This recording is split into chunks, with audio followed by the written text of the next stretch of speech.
കണ്ണൂർ തളിപ്പറമ്പ് കുപ്പത്ത് ദേശീയപാത നിർമ്മാണ പ്രദേശത്ത് മണ്ണിടിഞ്ഞു വീഴുന്നതിന് കാരണം ഇടത് സർക്കാരിന്റെ പിടിവാശിയാണെന്ന ആരോപണം ശക്തമാകുന്നു. കുന്നിടിക്കാതെയും വയൽ നികത്താതെയും ദേശീയപാത നിർമ്മിക്കാനുള്ള അലൈൻമെന്റ് BJP നേതൃത്വമടക്കം മുന്നോട്ട് വെച്ചിട്ടും നിലവിലെ അലൈൻമെന്റുമായി സംസ്ഥാന സർക്കാർ മുന്നോട്ട് പോയി എന്നാണ് വിമർശനം. അന്ന് BJP നേതൃത്വം മുന്നോട്ട് വെച്ച നിർദ്ദേശം അംഗീകരിച്ചിരുന്നെങ്കിൽ ഈ ദുരവസ്ഥ ഒഴിവായേനെ.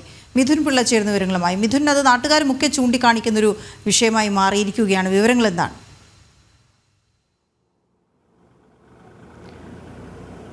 വീണ, നമുക്കറിയാം, വളരെ പേരുകേട്ട സമരം നടന്നതാണ് കണ്ണൂർ തളിപ്പറമ്പ് കീഴാറ്റൂരിൽ. അന്ന് വയൽക്കിളികൾ എന്ന പേരിൽ ഒരു നാട്ടുകാരൊന്നാകെ ഈ ദേശീയപാത വികസനത്തിന്റെ അലൈൻമെന്റുമായി ബന്ധപ്പെട്ട് സമരവുമായി ബന്ധപ്പെട്ട് മുന്നോട്ട് പോവുകയായിരുന്നു.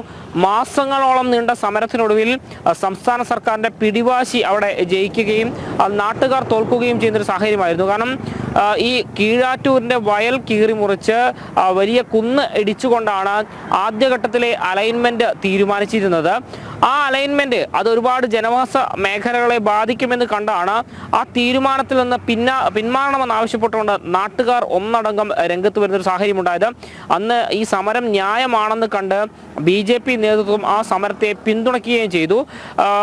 നിലവിലെ ഇപ്പോഴത്തെ കേന്ദ്രമന്ത്രി സുരേഷ് ഗോപിയും അന്നത്തെ BJPയുടെ സംസ്ഥാന അധ്യക്ഷനായിരുന്ന കുമ്മനം രാജശേഖരനും BJP ദേശീയ നിർവാഹക സമിതി അംഗമായ PK കൃഷ്ണദാസ് അടക്കമുള്ള ആളുകൾ ഇവിടെ എത്തുകയും ഈ കീഴാറ്റൂരിലെ വയൽക്കിളികൾക്ക് പിന്തുണ അർപ്പിക്കുകയും ചെയ്തിരുന്നു.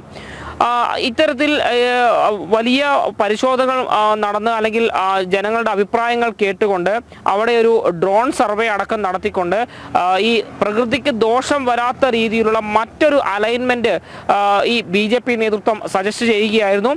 അത് ഇപ്പോഴത്തെ പോലെ വയൽ കീറിമുറിച്ചുകൊണ്ടല്ല, ഇപ്പോഴത്തേതുപോലെ കുന്ന് ഇടിച്ചുകൊണ്ടല്ല. അത് തീർത്തും ജനവാസ മേഖലകൾ ഒഴിവാക്കിക്കൊണ്ട് മറ്റ് ബുദ്ധിമുട്ടുകളില്ലാത്ത രീതിയിലുള്ള മറ്റൊരു അലൈൻമെന്റാണ് അവർ സജസ്റ്റ് ചെയ്തത്. എന്നാൽ ജനങ്ങളുടെ പ്രതിഷേധത്തെ ഒന്നും വകവയ്ക്കാതെ ഇടത് സർക്കാർ ഈ ഒരു പഴയ അലൈൻമെന്റ് തന്നെ നടപ്പാക്കണം, അല്ലെങ്കിൽ ഈ വികസന പദ്ധതിയിൽ നിന്ന് തന്നെ പിന്മാറുമെന്നൊരു നിലപാട് സ്വീകരിച്ചു എന്ന ആരോപണം തന്നെയാണ് BJP നേതൃത്വം ഉന്നയിക്കുന്നത്. കാരണം ആദ്യഘട്ടത്തിൽ തീരുമാനിച്ച അലൈൻമെന്റ് എന്താണോ അതിൽ നിന്ന് അണുകിട മാറില്ല എന്നൊരു നിലപാടാണ് ഇടതു സർക്കാർ സ്വീകരിച്ചത്. അതിന്റെ ഭാഗമായിട്ടാണ് ഇപ്പോഴത്തെ ഇപ്പോൾ പണി നടക്കുന്ന ആ അലൈൻമെന്റ് തീരുമാനിക്കപ്പെടുകയും അതിലൂടെ തന്നെ ദേശീയപാതയുടെ നിർമ്മാണം നടക്കുകയും ചെയ്യുന്നൊരു സാഹചര്യം ഉണ്ടായത്.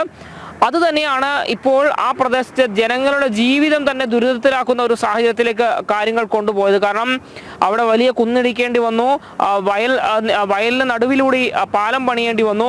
ഈ കുന്നിടിച്ചത് മൂലമുണ്ടായ ഭവിഷ്യത്തുകളാണ് ഇപ്പോൾ ആ പ്രദേശം അനുഭവിച്ചുകൊണ്ടിരിക്കുന്നത്. കാരണം ആ വലിയ കുന്ന് മീറ്ററുകൾ ഉയരത്തിലാണ് ആ കുന്നിടിച്ചിരിക്കുന്നത്. അതുകൊണ്ട് തന്നെ മഴ പെയ്തപ്പോൾ ആ കുന്നിന്റെ മുകൾ ഭാഗം വീണ്ടും ഇടിഞ്ഞു താഴേക്ക് വന്നുകൊണ്ടിരിക്കുന്ന ഒരു സാഹചര്യം. മാത്രമല്ല, ഈ കുന്നിടിച്ച് ദേശീയപാത നിർമ്മിക്കുന്നതിന് താഴ്ഭാഗത്തുള്ള വീടുകളിലേക്ക് മലിനജലം, അതായത് ഈ ചളിവെള്ളം ഒഴുകിയെത്തുന്നൊരു സാഹചര്യമുണ്ട്. ഇത്തരത്തിൽ ആ പ്രദേശത്തെ നിരവധി കുടുംബങ്ങൾക്ക് ജീവിക്കാൻ പറ്റാത്തൊരു സാഹചര്യം ഉണ്ടാക്കിയത് അന്നത്തെ ഇടത് സർക്കാരിന്റെ പിടിവാശി കൊണ്ട് തന്നെയാണ്. അന്നത്തെ എന്ന് പറയുമ്പോൾ പിണറായി സർക്കാർ തന്നെയാണ് അന്നും ഭരിച്ചിരുന്നത്.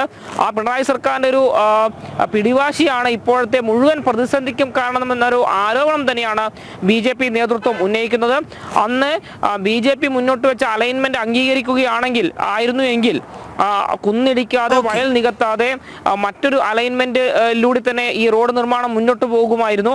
അങ്ങനെയെങ്കിൽ ഇപ്പോഴത്തെ ഒരു പ്രശ്നങ്ങളും ഉണ്ടാകുമായിരുന്നില്ല എന്നും BJPയുടെ അന്നത്തെ നേതൃത്വം ഉൾപ്പെടെ പറയുന്നുമുണ്ട്. വീണ, ഓക്കെ, ശരി മിഥുൻ.